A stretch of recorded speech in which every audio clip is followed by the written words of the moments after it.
Guys, natakal na natin yung initial interview dito sa Akadsoc and even the materials that you need for your applications here sa Akadsoc. Pero ang dami pa rin nagtatanong, paano ba ang hiring process sa Akadsoc?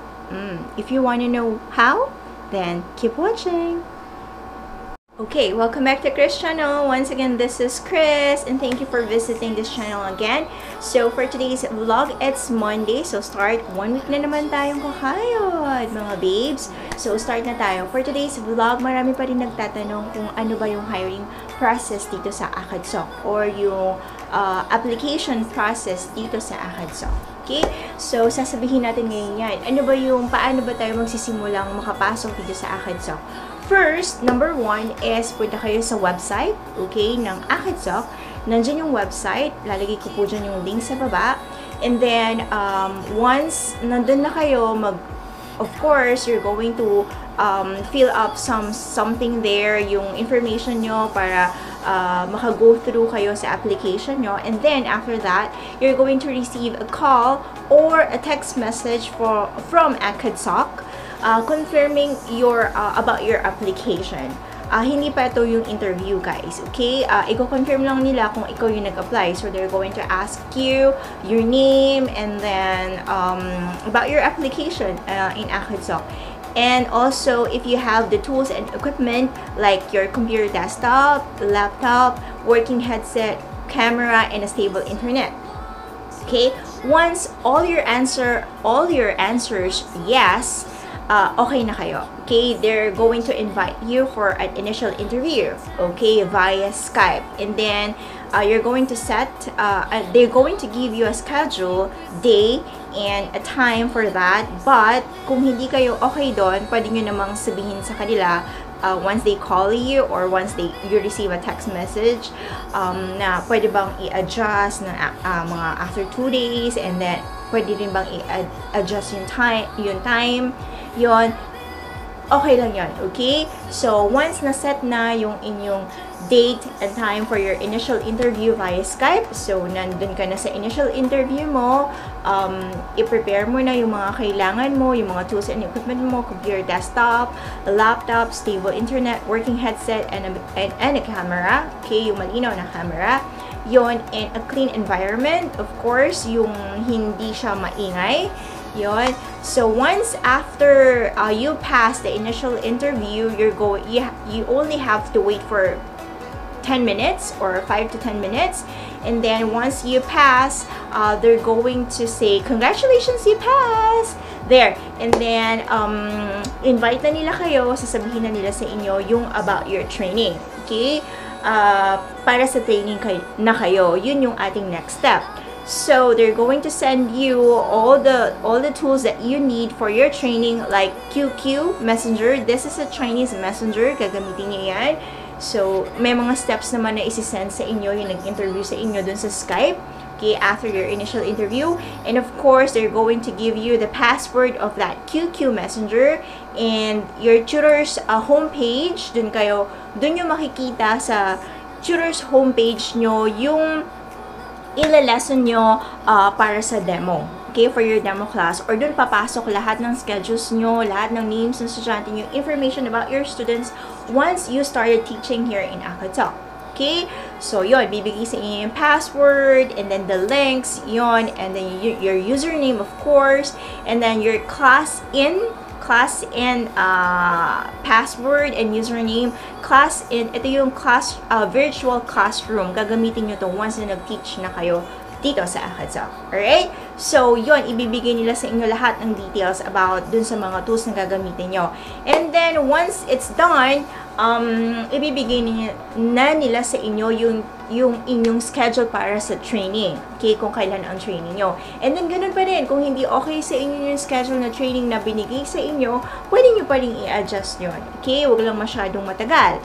Kasi pagka umabot kayo ng pagkatagal-tagal, mag-re-apply na kayo. Okay, para mawawala yung first application nyo. Pwede na lang kung talagang meron kayong very reasonable yung sasabihin nyo sa kanila kung bakit hindi kayo makaka-start on that day, or kung may emergency at hindi kayo training, yung sinabi sa inyong schedule for your training. Alright? So, Yun. So, once na na-receive nyo na lahat ng tools, okay na kayo, done na kayo doon, and then, nakapag-usap na kayo na nag-interview sa inyo about your schedule for your demo class. Yun. Kasi, once na napass na kayo for your initial interview, and pasado kayo sa tools and equipment nyo, demo class na ang susunod. So, sa demo class naman, before that, you have to review.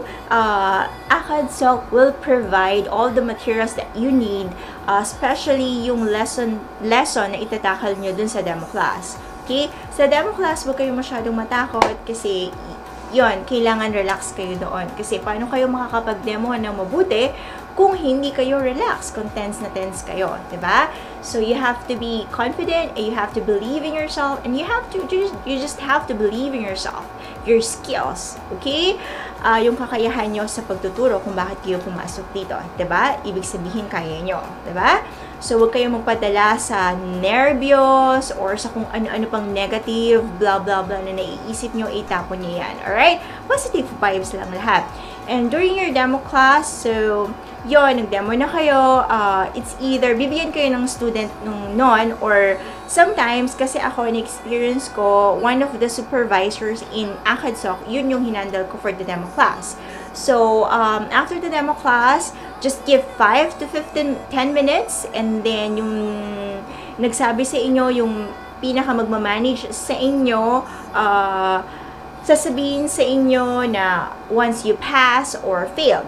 Okay? And then, if you failed naman, guys, meron naman kayong another chance. And be sure na yung another chance na yun is gagalingan nyo na. Okay? Sasabihin sa inyo, after the demo class, via Skype, isasend sa inyo yung mga pros and cons, kung saan kayo nagkamali at kung saan kayo magaling. Alright? Kung mas marami naman yung magaling kayo, yung mga positive feedback sa inyo, then you pass. And sasabihin, congratulations, you passed the demo class, blah, blah, blah. And then, once you pass the demo class, usap-usap na kayo yung magmamanage sa inyo.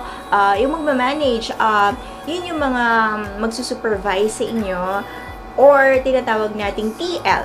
Okay? Yun yung pinaka-team leader. Okay?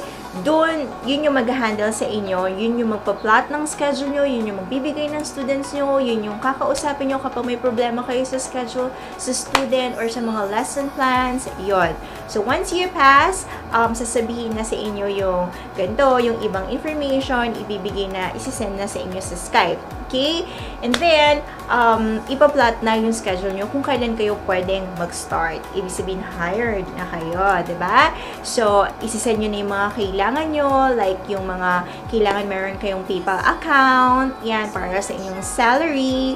Yung salary, ibang vlog yon, mga kapatid. Okay? Mga beshies, mga kumares, mga mars, mga babes, mga, okay, basta ibang vlog na yon. Alright? So, lahat ng mga requirements pa na kailangan, once na napass na kayo doon, is isisend nyo na dun sa TL nyo. Okay? Your pag-ibig, your PhilHealth, your account, and then, and everything, yun isisend nyo. And ipa-plot na yung schedule nyo, kung okay ba kayo sa schedule nyo, kung pwede ba kayo. Dito sa ACADSOC, merong Saturday and Sunday class. Kung okay kayo mag-work sa weekend, then go kayo. Diba? Kung wala naman din kayong ginagawa sa weekends. Okay? So, yun. And then after that, you can start your class. And then, just prepare. Before your class, prepare mo lang ng mabuti yung mga lessons na ituturo mo sa students mo. Okay? Yun lang. And then, you're hired. And then after that, galingan mo lang, and then susweldo ka na. Magkano ba ang sweldo sa ACADSOC? Okay?